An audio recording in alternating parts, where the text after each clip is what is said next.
Ya, kembali di Realita TV, di program Sarinya Berita Sarita, kita menyoroti program Kartu Prakerja ini. Saya ke Kak Henry, ini bukan pertama kali ini staf khusus ini menjadi sorotan. Sebelumnya adalah, yang pertama sebenarnya ada hoax ya, berita hoax corona. Kemudian yang itu, Juratin Camat. Dan ini yang ketiga, ketika pelatihan online ini tanpa ada staf khusus saja sudah menimbulkan kritikan ya, karena biayanya yang besar. Ditambah lagi salah satunya adalah staf khusus Presiden. Ini kalau Kak Henry ngeliat bagaimana? Kalau saya sih sebetulnya wejangan dari atau keputusan kebijakan Pak Jokowi di awal menjabat itu bagus. Jangan ada rangkap jabatan sehingga tidak ada konflik of interest. Sebetulnya kan kalau teman-teman staf khusus milenial ini mengikuti sejarah, semangat reformasi 98 itu kan anti KKN sebetulnya. K yang pertama itu kan kolusi, terus kemudian korupsi dan nepotisme. Nah, K yang pertama ini memang agak berat, kolusi ini. Yang akhirnya konflik of interest dan akhirnya abuse of power. Terlepas mereka sadar atau tidak, tapi yang jelas masyarakat sudah mencap ini ada kong kali kong gitu. Kalau saya sih, saya setuju tuh kata Mbak Rahma. Karena ini ada kong kali kong, langsung saja tetapkan bahwa gratis misalnya ruang guru. Walaupun itu tidak bisa melenyapkan semua dosa gitu ya. Tapi minimal bisa menenangkan. Makanya saya sarankan sih staf khusus milenial itu teman-teman pilih salah satu aja. Karena menjadi staf khusus itu bukan pekerjaan mudah gitu. Mungkin mereka bangga ya pasti bangga lah. Jadi staf khususnya Pak Jokowi, kemudian berada di lingkarannya Presiden. Tapi it's not easy work loh. Bukan sebuah pekerjaan yang mudah dengan tanggung jawab yang ringan. Makanya menurut saya segera saja mereka memperbaiki diri. Terserah deh mau memperbaiki dirinya gimana, mau mundur boleh, mau minta maaf boleh, mau ngegratisin boleh, silahkan aja. Hanya begini pesan saya kepada teman-teman staf khusus milenial yang saat ini Anda berada di istana. Beban berat terbesar buat Anda itu adalah pada saat Anda gagal, Anda menutup pintu teman-teman anak muda yang memiliki kapasitas, mungkin saja kapabilitas lebih besar dari Anda untuk masuk ke istana. Kenapa? Karena ada contoh gagalnya.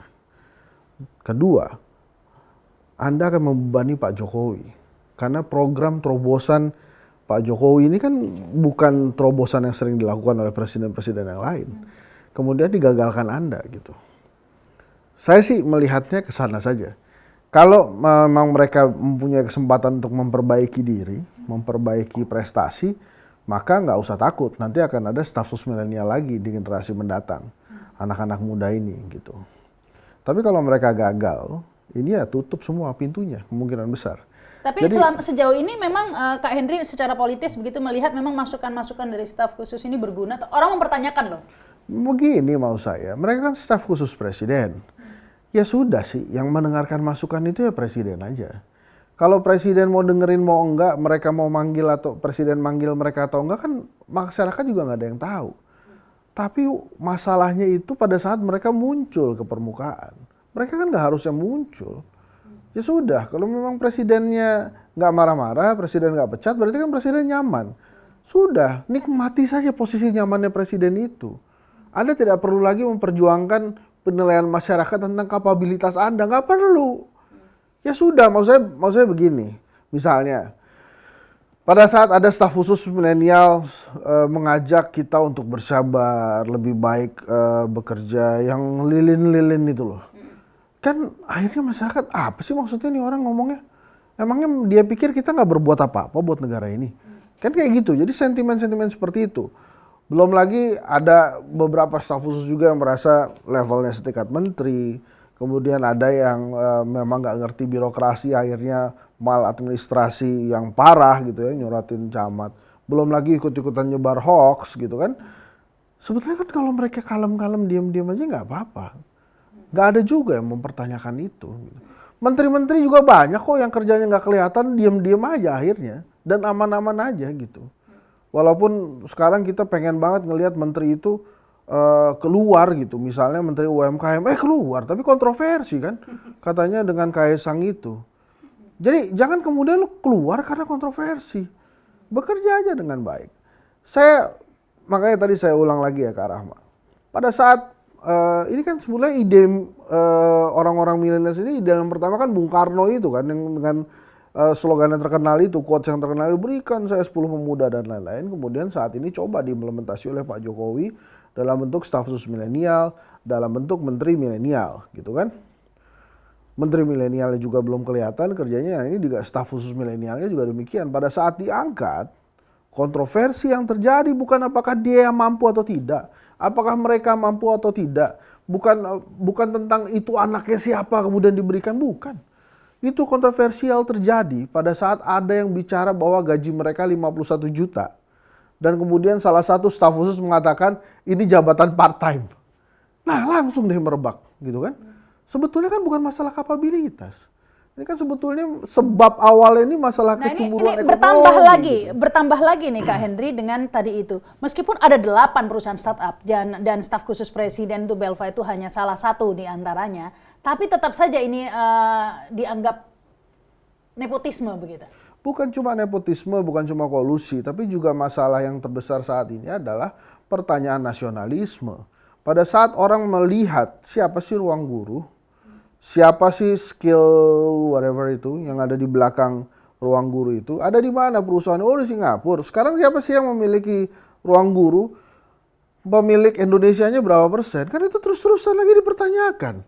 Kemudian lagi masalah nasionalisme. Kenapa pemerintah Indonesia pada saat COVID-19 yang parah ini, yang rakyatnya terkena langsung, kemudian memberikan program-program yang perusahaan asing ikut serta gitu di sana.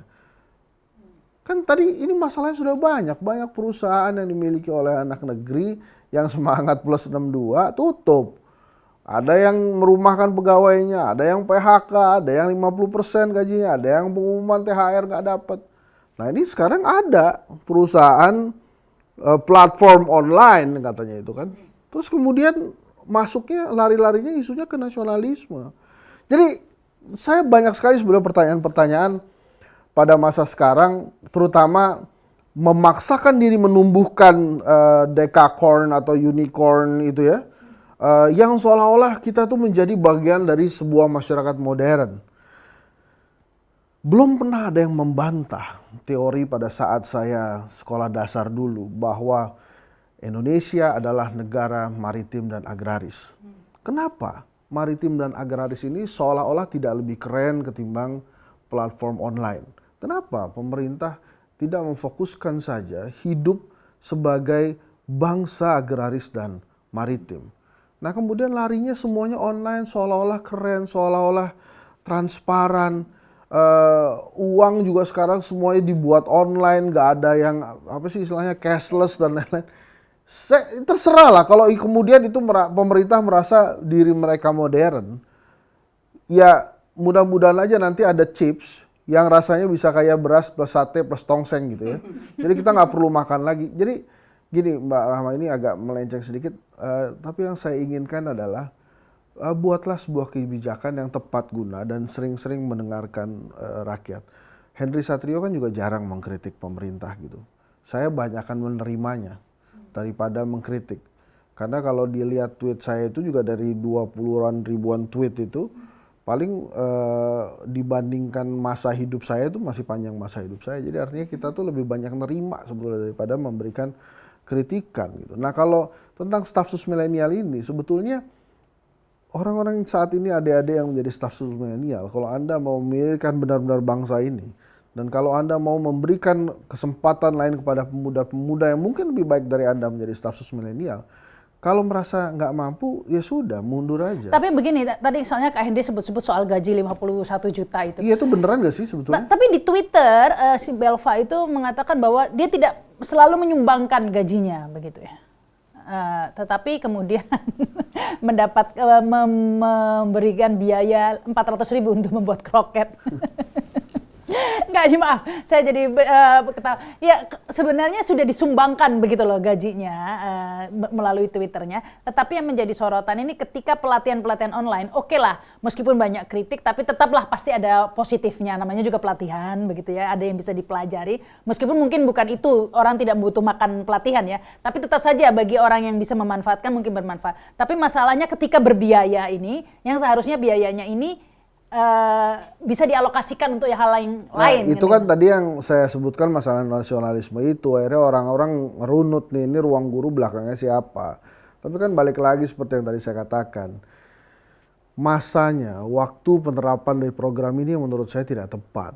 Kalau semuanya tadi dikumpulkan untuk BLT, ini akan lebih banyak orang yang kena juga. Akan banyak orang yang merasakan.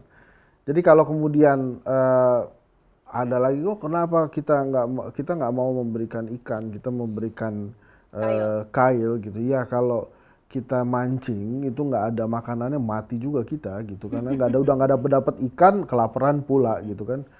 Makanya saya sih menilai gini, staf sus milenial ini milih lah, dia mau jadi pengusaha atau mau jadi advisernya presiden. Baik. Kalau dia mau jadi advisernya presiden, jadilah adviser yang benar gitu, nggak usah mencampur adukan bisnis dan advisory-nya gitu. Jadi maksud saya, Anda sadar gak sih kalau saat ini tuh Anda dilihat gitu?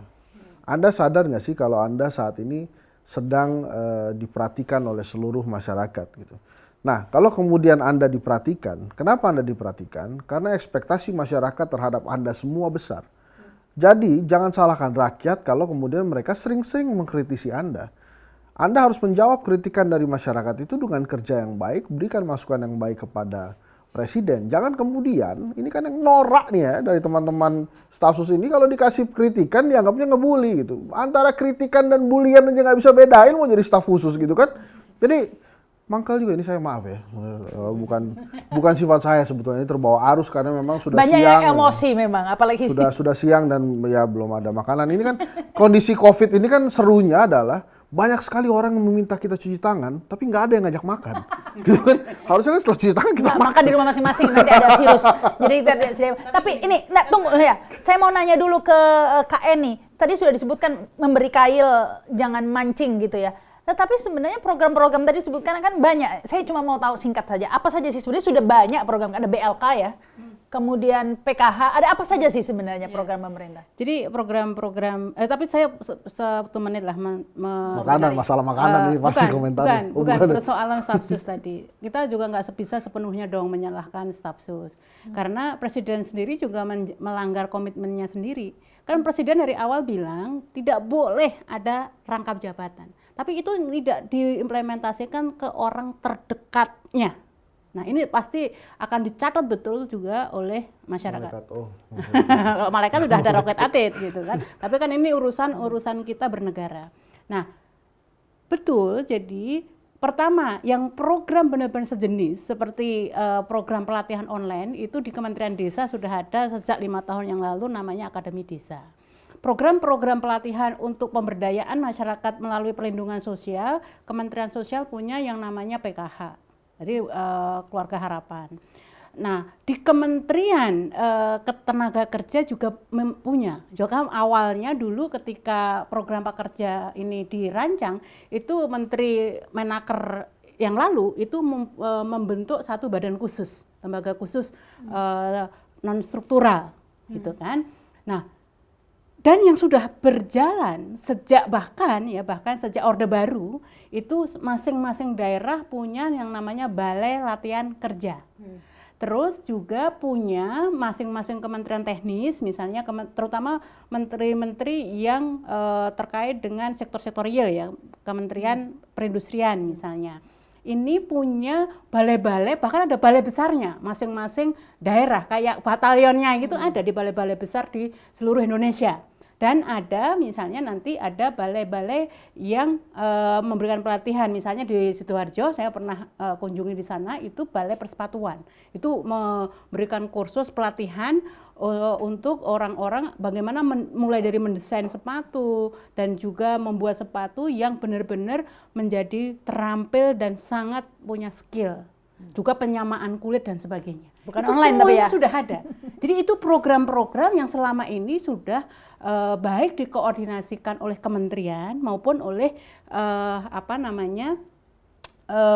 daerah yang BLK tadi. Nah ada lagi misalnya program dari Kementerian Pendidikan. Jadi itu dulu di Kementerian Pendidikan itu ada program yang namanya program PNFI, berarti pendidikan formal dan non formal. Nah, diantaranya itu membawahi kursus-kursus. Nah, bahwa program-program tersebut selama ini memang banyak terjadi moral hazard ya. Artinya pelatihan itu yang mestinya bisa intensif tapi bisa jadi anggaran dan juga realitasnya itu berbeda. Tapi ini bukan artinya apa? Artinya kan ini persoalan governance.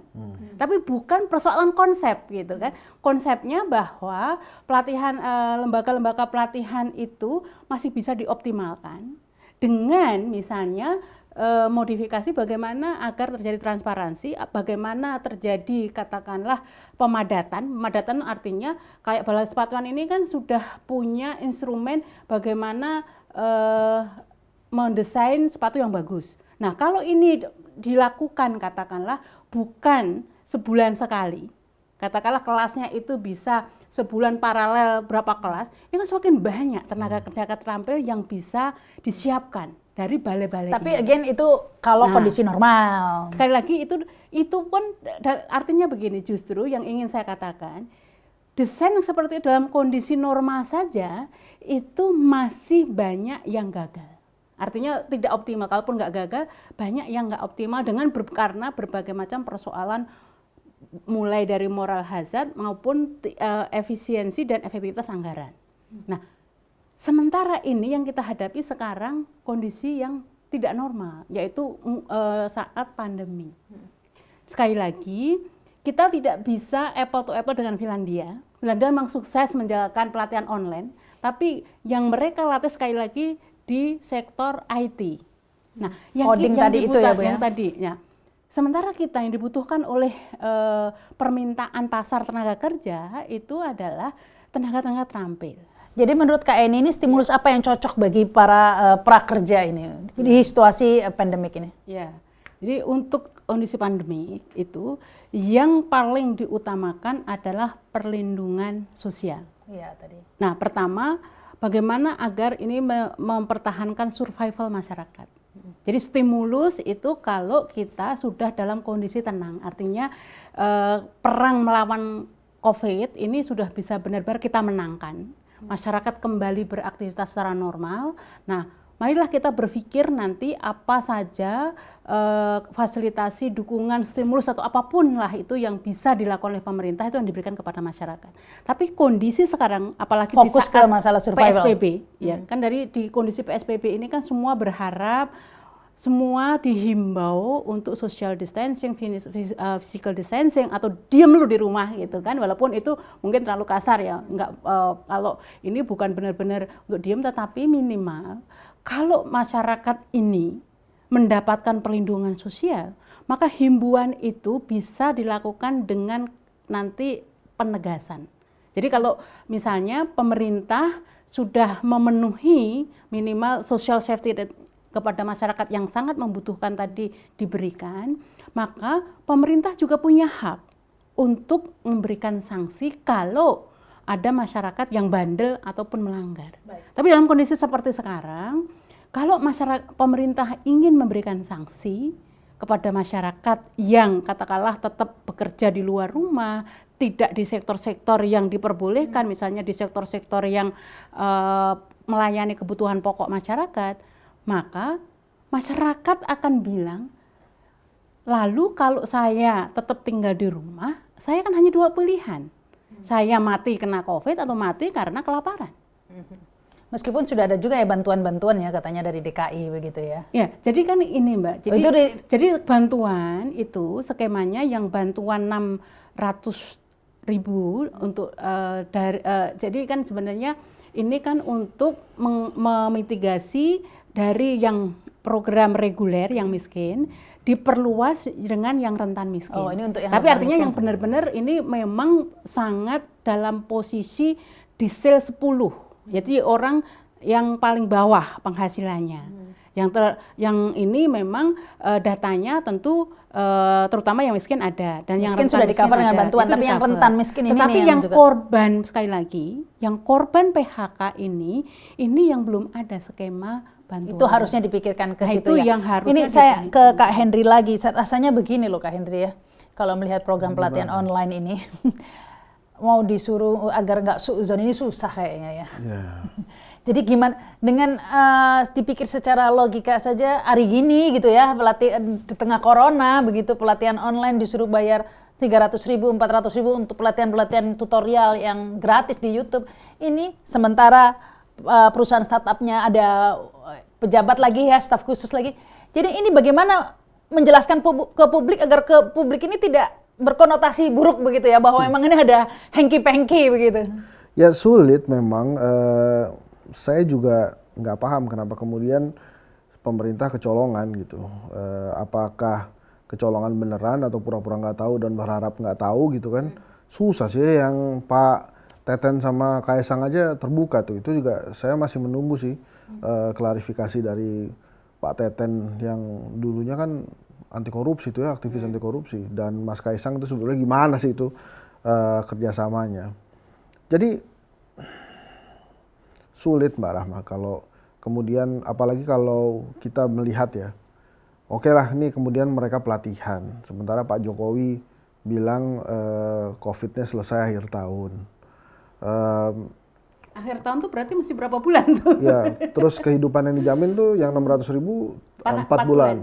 4 bulan. Jadi kalau misalnya Mbak Rahma ambil sekarang April ujung ya Mei lah ya.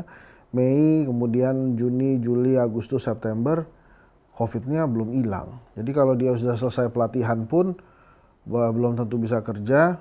Terus kemudian biaya 600.000 udah selesai, COVID-nya belum hilang juga. Jadi kan ini seperti memang sebuah program yang penting ada gitu diluncurinnya. Ya tadi itu seperti maksa tadi itu. Apalagi 5,6 juta saja, sementara korbannya lebih besar dari itu. Iya, makanya kan saya sih makanya itu tadi. Kemarin Sebabnya pertama itu yang daftar aja udah 5,9. iya.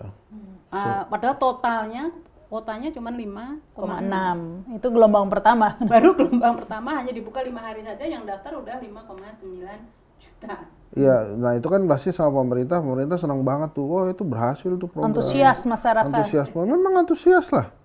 Ya harus antusias. Kalau nggak antusias kan ini program gagal beneran gitu. Tapi maksud saya mau pemerintah urus dulu sebabnya. Yang tadi ini kan masalah akibat ini. Kalau sebabnya nggak diurus, ini susah. Makanya tadi saya bilang kalau untuk COVID-nya sendiri, ini pemerintah sudah nggak bisa lagi kita mengharapkan terlalu banyak. Justru sekarang masyarakat ini mau disiplin nggak gitu, mau nurut nggak kalau tentang COVID-nya. Tapi ini tolong diberesin. Makanya saran saya Pak Jokowi ini perlu didampingi oleh orang-orang yang ready pada masa pandemi. Ini kan menteri-menteri yang direkrut Pak Jokowi ini kan orang-orang pintar, orang-orang hebat yang tidak disiapkan untuk masa pandemi seperti sekarang. Menurut Kak Henry, menteri-menteri apa saja ini yang harus diganti di reshuffle untuk yang ready pandemi? Menteri apa aja? Yang di garis depan menurut saya, yang di garis depan di sisi ekonomi ya, itu harus dievaluasi sih. Kalau tenaga kerja begitu? Ya harus dievaluasi lah pokoknya yang menteri-menteri yang ada di sektor ekonomi. Kemudian menteri-menteri yang ada di sektor pendidikan itu juga harus di sosial kemasyarakatan itu juga harus dievaluasi gitu. Sementara kalau yang di pertahanan keamanan ya pasti juga harus ada dievaluasi. Jadi singkat kata semua menteri itu harus dievaluasi dan dicari memang tokoh-tokoh yang ready terhadap menghadapi pandemi. Siapa tokoh-tokoh yang ready terhadap pandemi itu? Salah satu kriterianya menurut saya adalah orang-orang yang sudah achieve. Orang-orang yang lagi nggak bingung tentang pujian prestasi gitu. Dulu kan kita sudah punya banyak contohnya. Ada bencana Aceh, Jogja, flu burung dan lain-lain kan orangnya udah ketahuan tuh. Jadi menurut saya Pak Jokowi pakai itu aja.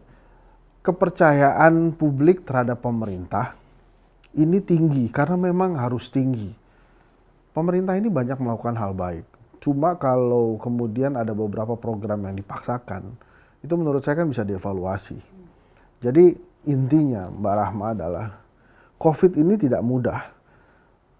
Tapi jangan juga kemudian mengeluarkan program-program yang seolah-olah bisa memenuhi kebutuhan masyarakat di COVID ini. Kan tadi saya sudah di awal sudah bandingkan tuh. Silakan pemerintah bagi mana program-program yang sebetulnya bisa dilaksanakan kalau nggak ada COVID, mana program-program yang bisa dilaksanakan karena memang tepat pada saat COVID. Nah, program Kartu Prakerja ini menurut saya ini program bagus, baik, tapi untuk prakerja yang sebelum COVID gitu, yang nggak ada COVID-nya.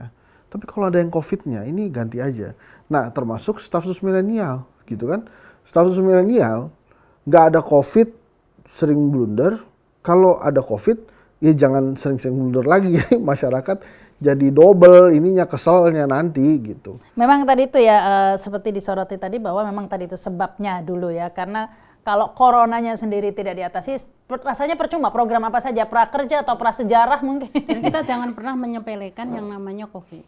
Jadi betul memang fatality rate-nya itu rata-rata dunia memang masih di bawah 4%. Tetapi dengan masifnya penyebaran, sekarang hampir semua negara tidak ada yang bisa mengelakkan, sudah 210 negara. Dan negara, sekali lagi kita bukan mengagung-agungkan Amerika ya, tapi minimal ini bisa menjadi ilustrasi betapa bahayanya penyebaran dari COVID ini gitu.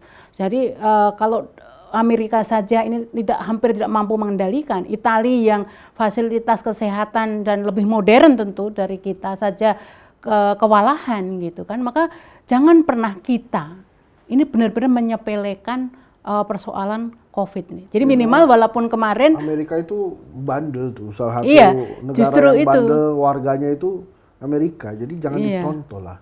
Justru itu, jadi orang kan ini kan kemarin waktu perdebatan polemik lockdown itu kan sering salah mengambil kesimpulan. Jadi seolah-olah lockdown ini belum tentu berhasil. Lihat, Italia yang lockdown, Amerika yang lockdown aja udah kewalahan. Bukan persoalan lockdownnya, tetapi keseriusan masyarakat mematuhi kedisiplinannya. Nah, sehingga sekarang persoalannya di Indonesia sebenarnya bukan masyarakat yang nggak pengen disiplin, sekali lagi. Tetapi tuntutan ekonomi yang akhirnya memaksa masyarakat tidak bisa disiplin. Iya, baik. Apalagi di masa Corona ini memang pemerintah rencananya memberi anggaran yang cukup besar ya, 400 triliun. Enggak, jadi 400 itu kan rinciannya begini. Nanti kita bahas nanti deh, kita harus break dulu ya. 400 triliun itu besar sekali ya. Apa dari mana itu Pak, utang lagi atau bagaimana, kita bahas sesaat lagi. Tolong ya dibahas nanti ya.